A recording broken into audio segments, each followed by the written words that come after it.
bonjour, M. Sidibé. Bonjour, maître. Et je ne serai pas long parce que mon confrère a marché sur ma langue. Vous confirmez que au moment des faits, vous n'étiez pas en Guinée? Non, je n'étais pas en Guinée. Et à partir de Paris, on vous a donné des informations, oui ou non? Oui. Bien. Et vous avez dit que le métier de journaliste est délicat, n'est-ce pas? Affirmatif. Bien. Et est-ce que vous savez également que le métier du juge, le métier de l'avocat, est encore autant très complexe que celui du journalisme? Est-ce que vous le savez? Je ne suis pas avocat. Bien. Je vous donne des informations. Est-ce que vous savez que le juge n'a besoin que des éléments précis et concrets? Est-ce que vous le savez?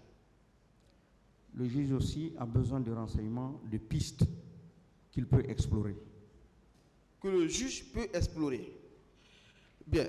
Monsieur Sidibé, vous confirmez également, parlant de l'honorable feu Jean-Marie Doré, que ce dernier l'aurait dit, vous avez été très précis dans votre intervention, qu'il a l'impression que le colonel Tegoro était écouté par le président Dadis. Là, vous confirmez cette affirmation? Je le confirme. Donc, selon l'honorable, selon lui, il a l'impression que le colonel Tegoro était écouté par Dadis. Par conséquent, pour avoir assez d'informations sur des événements douloureux, il fallait faire recours à Tegoro, n'est-ce pas? Selon Jean-Marie Doré, pas vous. Oui, M. Jean-Marie même m'a dit que c'est Kebro qui avait appelé Papa Koli à Macenta pour lui dire d'appeler feu général Toto pour qu'il fasse la réquisition. Bien. Donc s'il n'était pas écouté, Jean-Marie n'aurait pas fait cette déclaration. Bien. Et voilà. Je vous tourne, vous savez... Parce qu'il m'a dit que Dadis a refusé de signer la réquisition. Voilà. Ça, il me l'a dit. Bien. Que Dadis a refusé. Donc Kebro était obligé d'appeler Papa Koli, ne pouvant pas donner d'ordre à Toto. Oui. Donc Kebro était obligé d'appeler Papa Koli et que c'est Papa Koli qui a appelé Général Toto pour lui donner des instructions afin qu'il signe la réquisition parce que Dadis a refusé. Bien, votre intervention elle est claire. Tout ce que vous dites vient d'autres personnes, oui ou non? Selon vous, même si vous n'êtes pas avocat, vous n'êtes pas juge, le témoin qui doit dire ce qu'il a vu, ce que lui-même il a entendu, est-ce que, en toute honnêteté, vous ne pouvez pas dire au parquet, vous n'étiez pas en Guinée, vous n'avez pas vécu les faits, vous n'avez rien entendu. Tout ce que vous savez, vous ont été rapportés. Est-ce que... Mais je l'ai précisé au départ. Voilà. Et tout le monde connaît Jean-Marie de toute façon. Puisque malheureusement, personne n'est plus là aujourd'hui pour témoigner. Mais c'est vous qui rapportez. Je ne suis pas un menteur. Non. On ne peut pas... Ce qu'il m'a dit, j'ai prêté serment. Ce qu'il m'a dit, c'est ce que je viens de répéter. Oui. Vous savez que vous et nous, notre rôle dans cette salle, c'est aider le tribunal à avoir de très bonnes informations pour lui permettre d'asseoir sa conviction. Est-ce que vous le savez? C'est ça notre rôle, vous et nous. Vous le savez quand même? Oui, maître. Bien. Est-ce que vous savez également qu'en qualité de témoin, pas une personne qui comparaît pour donner des informations, mais c'est pour témoigner ce que lui-même il a vécu. Mais vous l'avez dit, je suis d'accord avec vous. Est-ce que alors, si cela même était possible, vous pouvez demander à ce que vous renoncez à votre qualité? Même si je ne suis pas votre avocat, mais c'est un conseil que je vous donne. C'est possible, oui ou non? Parce que vous n'avez pas vécu, vous n'êtes pas en Guinée. Tout ce que vous dites vous ont été rapportés.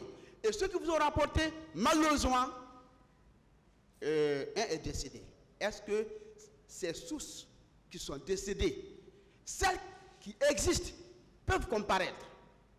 Mais celles qui sont décédées, est-ce que vous pouvez renoncer à ce que vous dites soit retiré? Même si je ne suis pas votre avocat, mais... Oui. À force que vous m'obligez à faire une redondance, parce qu'on en a suffisamment parlé. Oui. Ce que je dis, c'est pour le tribunal. Mais on en a parlé, maître. Ce que doit dire le témoin, ce n'est pas ça que vous avez dit. Qu'est-ce que vous voulez ça, vous voulez, maître? La préoccupation de maître, et qui doit être la préoccupation du tribunal, c'est que l'information qui vient du témoin doit être celle que le témoin lui-même a entendue. Celle que lui-même a, ce que la loi dit, ce n'est pas celle qu'on lui a rapportée. Et maintenant, quelle est la question?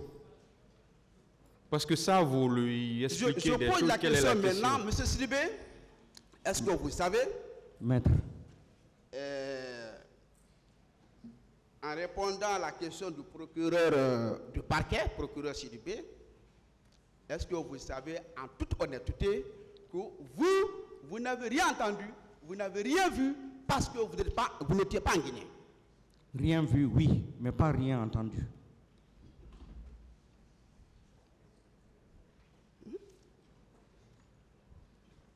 Donc, si vous avez entendu, pendant que vous entendiez où vous étiez, quelle était votre position au moment des faits? Puisque vous avez entendu où vous étiez, à quelle partie du stade? Je l'ai dit que j'étais au Gabon. Hein? En 2009, j'étais au Gabon. Gabon, c'est le nom du stade de là où il y a les événements? Ou est-ce le pays Gabon? Non, situez-moi, je ne suis pas...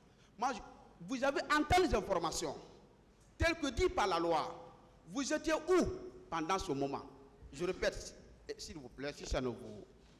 Voilà. Vous étiez où? Si vous me permettez, je peux vous rafraîchir la mémoire par rapport à ce que M. le Président a dit à l'entame de mes propos, oui, que le témoin, c'est celui qui a vu et entendu. Bien. Et où entendu? Qui a vu, vécu et où entendu. Vous avez fini? Oui. Donc, et en toute honnêteté, monsieur Sidibé, vous êtes mon Sanako, hein? Je pense que, est-ce que, en français, vous êtes un journaliste? Si quelqu'un dit, j'ai l'impression que M. Sidibé a donné des choses, est-ce que vous savez qu'une telle déclaration peut vous servir? Bien sûr. C'est une piste. Bien. Que la personne me donne. Voilà. Lorsque la personne dit qu'il a l'impression, est-ce que selon vous, ça signifie effectivement que ce qu'il a dit, la personne elle-même, elle maîtrise? Mais ça corrobore un peu aujourd'hui parce que le colonel Kébro est là. Oui, vous dites? Il a dit qu'il a l'impression qu'il est un des acteurs majeurs. La preuve est là aujourd'hui, il est là. Oui, vous savez, c'est important que nous nous mettons dans une position de neutralité pour aider le tribunal. C'est le rôle que je joue. Même en défendant mon accusé, j'ai ce devoir impérieux.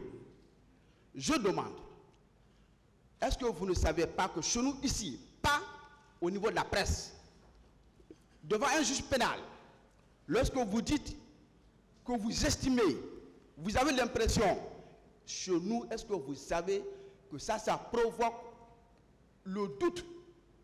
Et ce doute est plein, est-ce que vous le savez? Pas chez vous, n'est-ce pas? C'est vous qui le dites, mais ça peut orienter.